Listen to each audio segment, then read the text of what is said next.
الشيطان الرجيم. بسم الله الرحمن الرحيم. والمحصنات من النساء إلا ما ملكت أيمانكم كتاب الله عليكم وأحل لكم ما وراء ذلكم أن تبتغوا بأموالكم محصنين غير مسافحين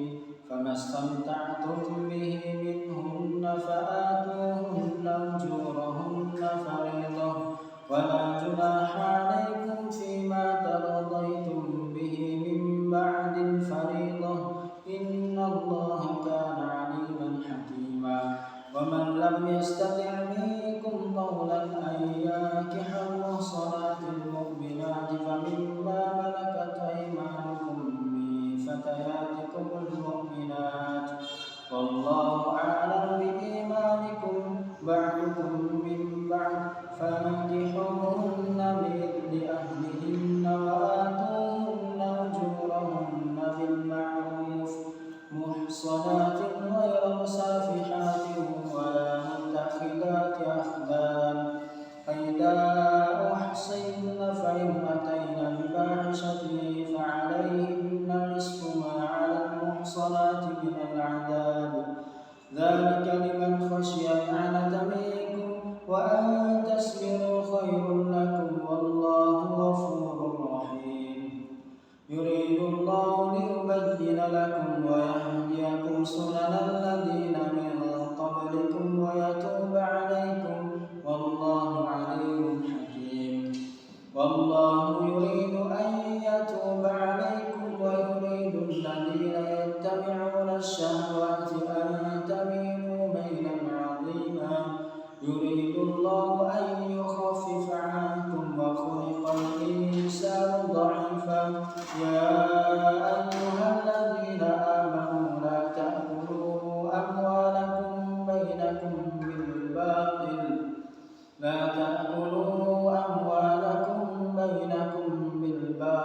إلا أن تكون تجارة عن تراض منكم ولا تقتلوا أنفسكم إن الله كان بكم رحيما.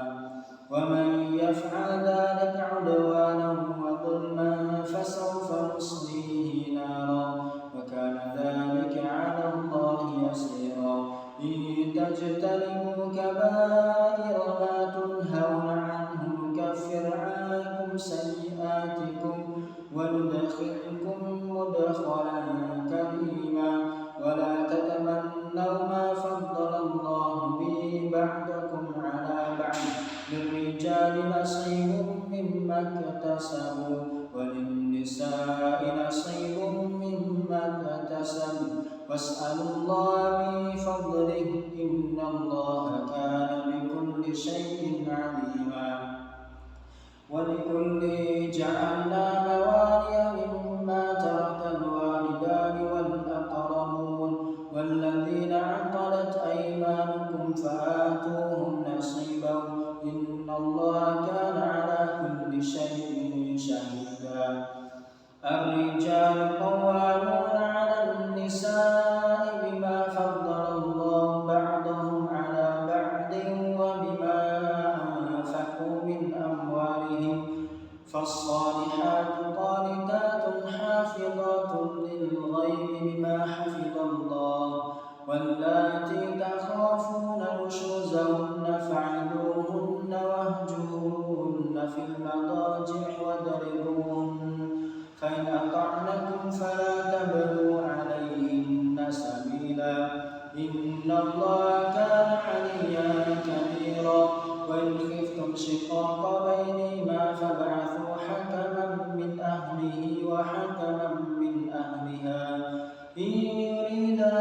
إصلاحا يوفق الله بينهما إن الله كان عليما خبيرا. واعبدوا الله ولا تشركوا به شيئا وبالوالدين إحسانا وبذي القربى واليتامى والمساكين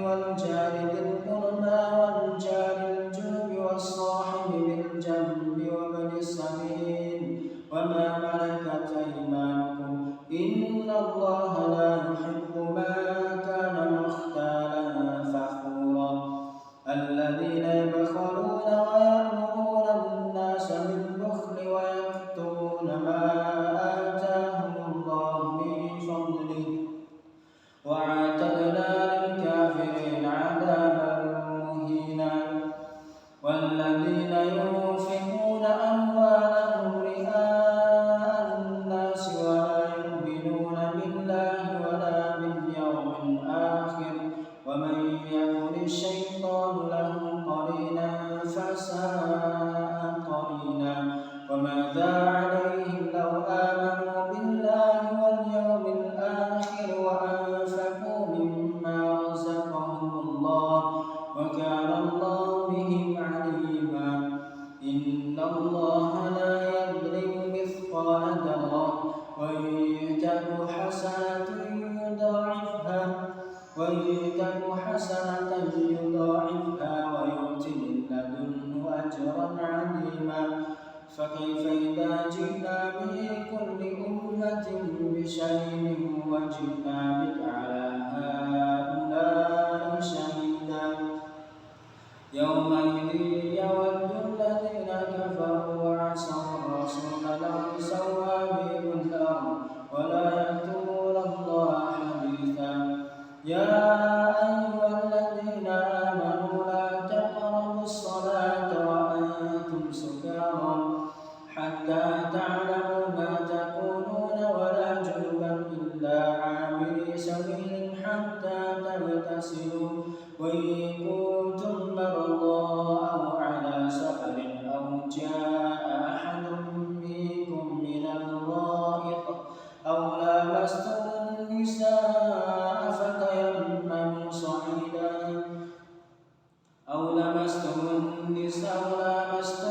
النساء فلم تجدوا ماء فتيمموا صعيدا طيبا فامسحوا بوجوهكم وأيديكم إن الله كان عفوا غفورا ألم تر إلى الذين أوتوا نصيبا من الكتاب يشترون الضلالة ويريدون أن تضلوا السبيل والله أعلم بأعدائكم وكفى بالله وليا وكفى بالله نصيرا من الذين هادوا يحرفون الكلم عن مواضعه ويقولون سمعنا وعصينا واسمع غير مسمع وراعنا ليا بألسنتهم وطعنا في الدين ولو أنهم قالوا سمعنا وأطعنا واسمع وانظرنا لكان خيرا لهم وأقوم ولكن لعنهم الله بكفرهم فلا يؤمنون إلا قليلا يا أيها الذين أوتوا الكتاب آمنوا بما نزلنا مصدقا لما معكم من قبل أن نطمس وجوها فنردها على أدبارها أو نلعنهم كما لعنا أصحاب السبت وكان أمر الله مفعولا إن الله لا يغفر أن يشرك به ويغفر ما دون ذلك لمن يشاء ومن يشرك بالله فقد افترى إثما عظيما ألم تر إلى الذين يزكون أنفسهم بل الله يزكي من يشاء ولا يظلمون فتيلا انظر كيف يفترون على الله الكذب وكفى به إثما مبينا ألم تر إلى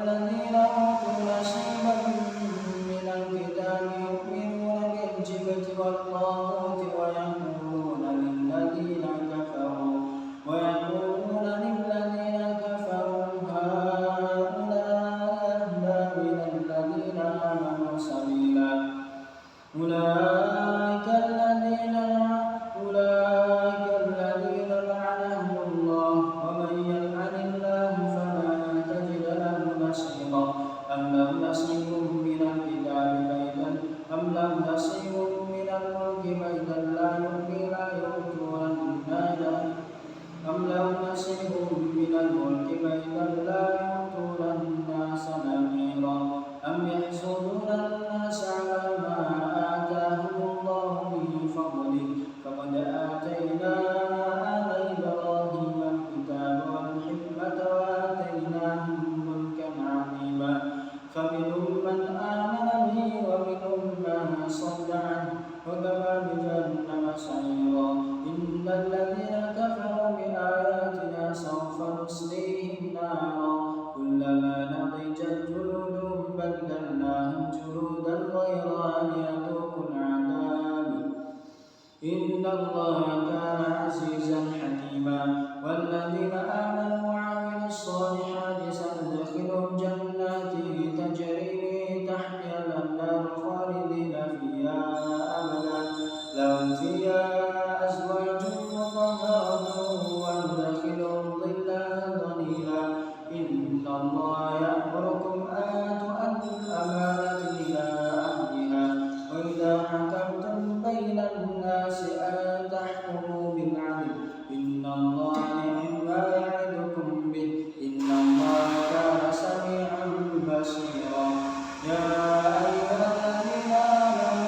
أطيعوا الله وأطيعوا الرسول وأولي الأمر منكم فإن تنازعتم في شيء فردوه إلى الله والرسول إن كنتم تؤمنون بالله واليوم الآخر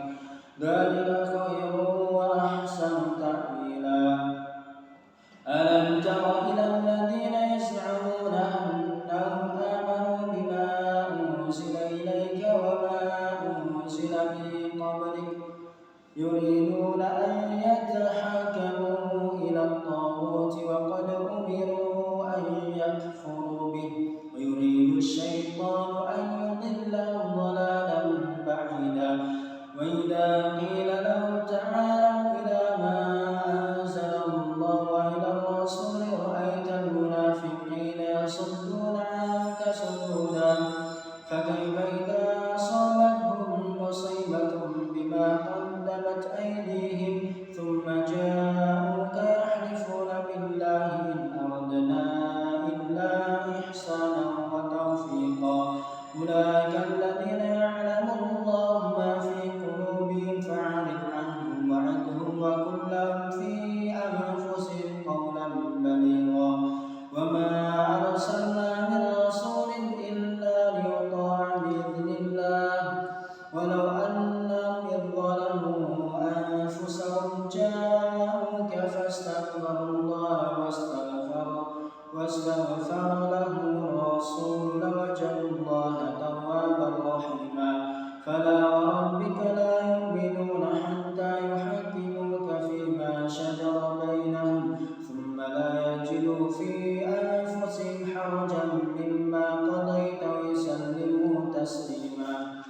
ولو أنا كتبنا عليهم أن اقتلوا أنفسكم أو اخرجوا من دياركم ما فعلوا إلا قليل منهم ولو أنهم فعلوا ما يوعدون به لكان خيرا لهم وأشد تثبيتا وإذا لآتيناهم من لدنا أجرا عظيما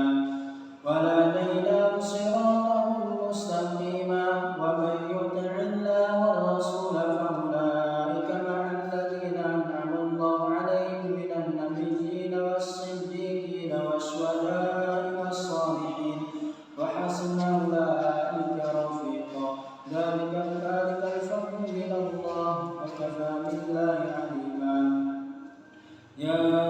أيها الذين آمنوا خذوا حذركم فانفروا ثبات أو انفروا جميعا وإن منكم لمن ليبطئن فإن أصابتكم مصيبة قال قد أنعم الله علي إذ لم أكن معهم شهيدا ولئن أصابكم فضل من الله ليقولن كأن لم تكن بينكم وبينه مودة يا ليتني كنت معهم فأفوز فوزا عظيما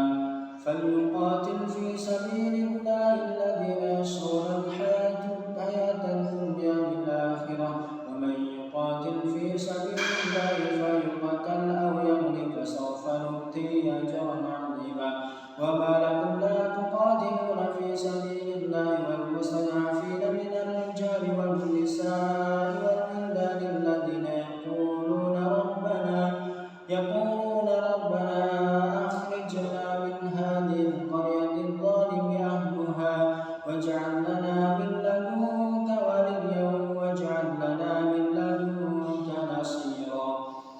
الذين آمنوا يقاتلون في سبيل الله والذين كفروا يقاتلون في سبيل الطاغوت فقاتلوا أولياء الشيطان إن كيد الشيطان كان ضعيفا ألم تر إلى الذين قيل لهم كفوا أيديكم وأقيموا الصلاة وآتوا الزكاة فلما كتب عليهم القتال إذا فريق منهم يخشون الناس كخشية الله أو أشد خشية وقالوا ربنا لم كتبت علينا القتال لولا أخرتنا إلى أجل قريب قل متاع الدنيا قليل والآخرة خير لمن اتقى ولا تظلمون فتيلا أينما تكونوا يدرككم الموت ولو كنتم في بروج مشيدة وإن تصبهم حسنة يقولوا هذه من عند الله وإن تصبهم سيئة يقولوا هذه من عندك قل كل من عند الله فما لهؤلاء القوم لا يكادون يفقهون حديثا ما أصابك من حسنة فمن الله وما أصابك من سيئة فمن نفسك وأرسلناك للناس رسولا وكفى بالله شهيدا من يطع الرسول فقد أطاع الله ومن تولى فما أرسلناك عليهم حفيظا ويقولون طاعة فإذا برزوا من عندك بيت طائفة منهم غير الذي تقول والله يكتب ما يبيتون فاعلم عنهم وتوكل على الله وكفى بالله وكيلا أفلا تدبرون القرآن ولو كان من عند غير الله لوجدوا فيه اختلافا كثيرا وإذا جاءهم أمر من الأمن والخوف أذاعوا به ولو ردوه إلى الرسول وإلى أولي الأمر منهم لعلمه الذين يستنبطونه منهم ولولا فضل الله عليكم ورحمته لاتبعتم الشيطان إلا قليلا فقاتل في سبيل الله لا تكلف إلا نفسك وحرض المؤمنين عسى الله أن يكف بأس الذين كفروا والله أشد بأسا وأشد تنكيلا من يشفع شفاعة حسنة يكن له نصيب منها ومن يشفع شفاعة سيئة يكن له كفل منها وكان الله على كل شيء مقيتا وإذا حييتم بتحية فحيوا بأحسن منها أو ردوها إن الله كان على كل شيء حسيبا الله لا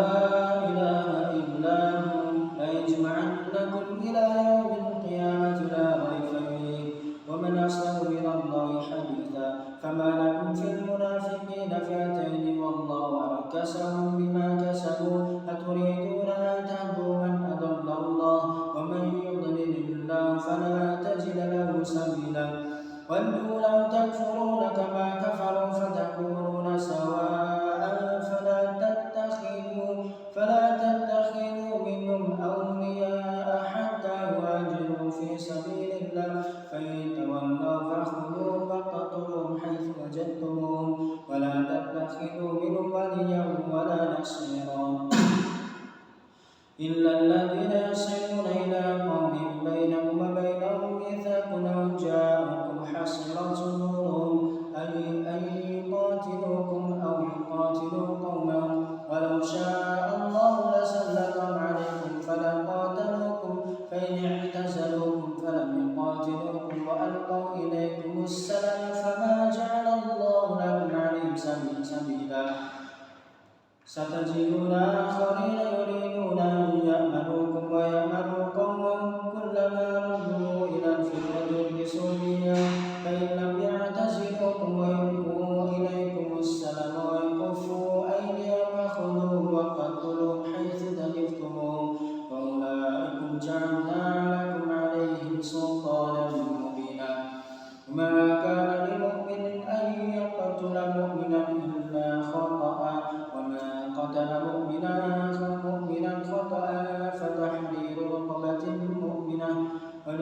مسلمة إلى أهله إلا أن يصدقوا فإن كان من قوم عدو لكم وهو مؤمن فتحرير رقبة مؤمنة وإن كان من قوم بينكم وبينهم ميثاق فدية مسلمة إلى أهله وتحرير رقبة مؤمنة فمن لم يجد فصيام شهرين متتابعين توبة من الله وكان الله عليما حكيما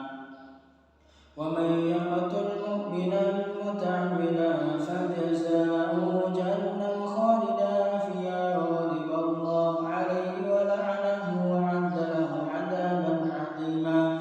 يا أيها الذين آمنوا إذا ضربتم في سبيل الله فتبينوا ولا تقولوا لمن ألقى إليكم السلام لست مؤمنا تبتغون عرض الحياة الدنيا فعند الله مغانم كثيرة كذلك كنتم من قبل فمن الله عليكم فتبينوا إن الله كان بما تعملون خبيرا لا يستوي القاعدون من المؤمنين غير أولي الضرر والمجاهدون في سبيل الله بأموالهم وأنفسهم فضل الله المجاهدين بأموالهم وأنفسهم على القاعدين درجات وكلا وعد الله الحسنى وفضل الله المجاهدين على القاعدين أجرا عظيما درجات منه ومغفرة ورحمة وكان الله غفورا رحيما إن الذين توفاهم الملائكة ظالمي أنفسهم قالوا فيم كنتم قالوا كنا مستضعفين في الأرض قالوا ألم نكن أرض الله واسعة فتهاجروا فيها فأولئك مأواهم جهنم وساءت مصيرا إلا المستضعفين من الرجال والنساء والولدان لا يستطيعون حيلة ولا يهتدون سبيلا فأولئك عسى الله أن يعفو عنهم وكان الله عفوا غفورا ومن يهاجر في سبيل الله يجد بالأرض مراغما كثيرا وسعة ومن يخرج من بيته مهاجرا إلى الله ورسوله ثم يدركه الموت فقد وقع أجره على الله وكان الله غفورا رحيما وإذا ضربتم في الأرض فليس عليكم جناح أن تقصروا من الصلاة إن خفتم أن يفتنكم الذين كفروا إن الكافرين كانوا لكم عدوا مبينا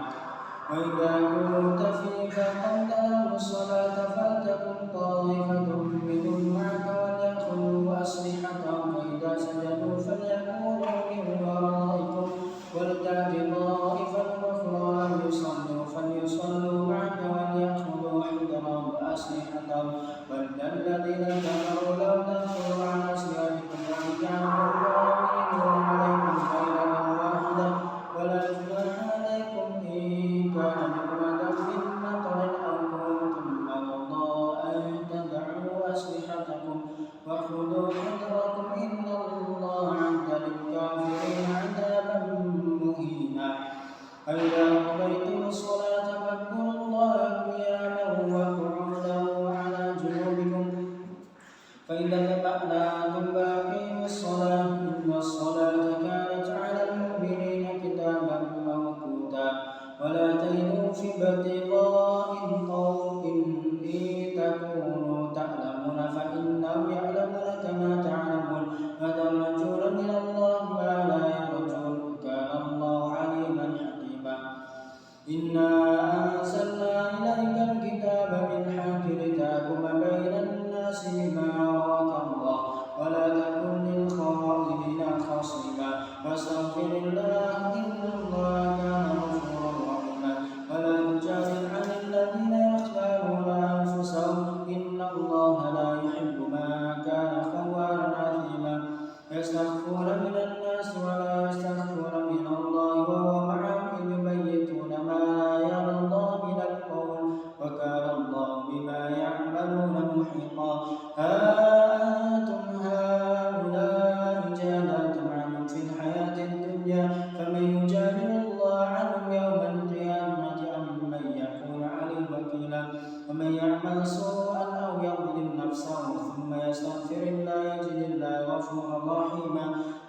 يكسب إثما فإنما يكسبه على نفسه وكان الله عليما حكيما ومن يكسب خطيئة أو إثما ثم يرم به بريئا فقد احتمل بهتانا وإثما مبينا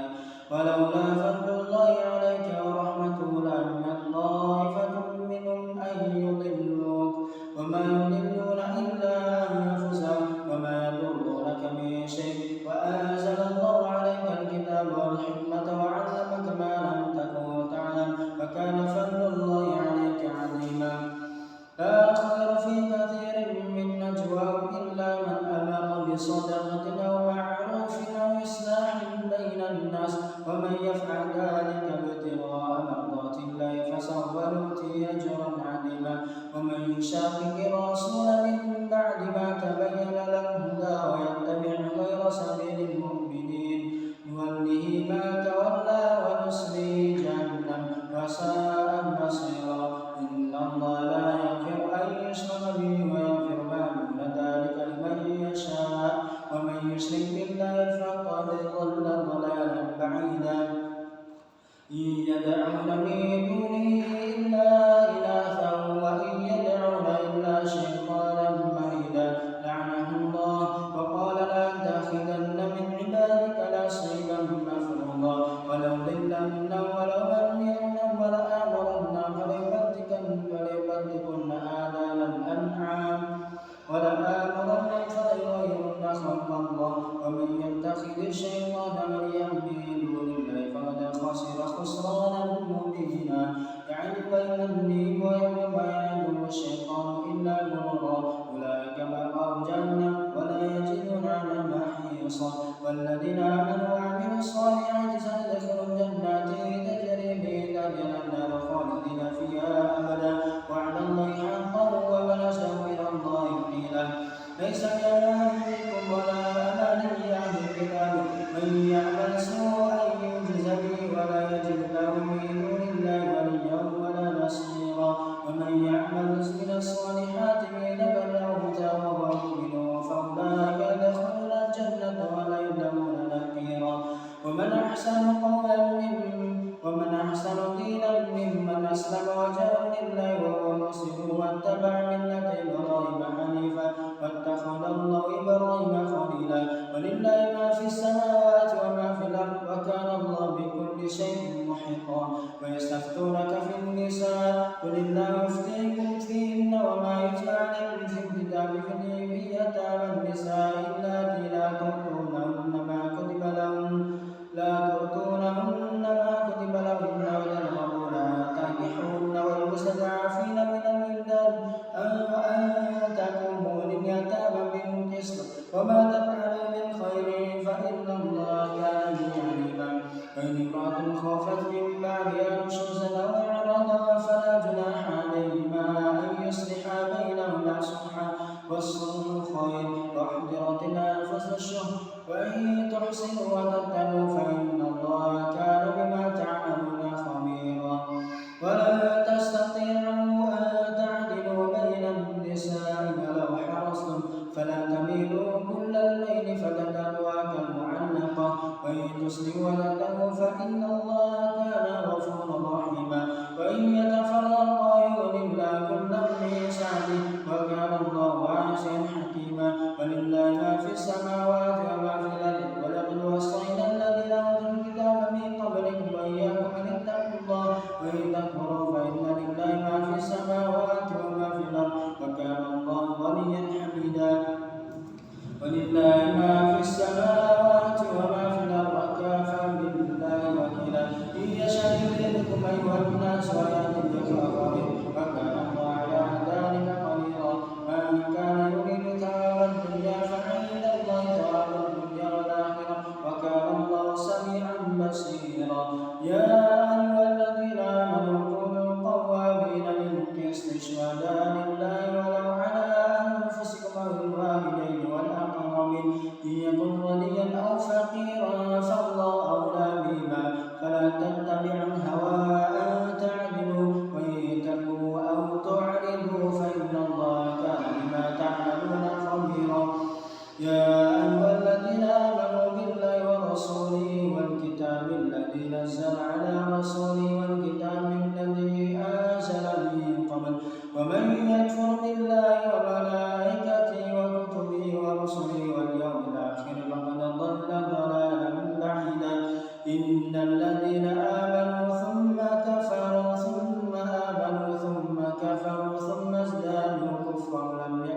الله ليغفر له ولا ليهديهم سبيلا.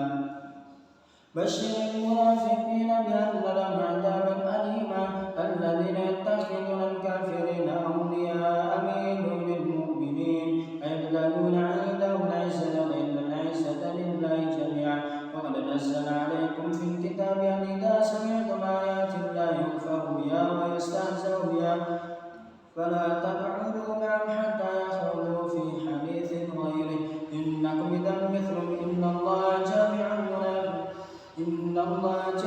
المنافقين والكافرين في جهنم جميعا. الذين يتربصون بكم فإن كان لكم فتح من الله قالوا ألم نكن معكم وإن كان للكافرين نصيب قالوا ألم نستحوذ عليكم ونمنعكم من المؤمنين فالله يحكم بينكم يوم القيامة ولن يجعل الله للكافرين على المؤمنين سبيلا.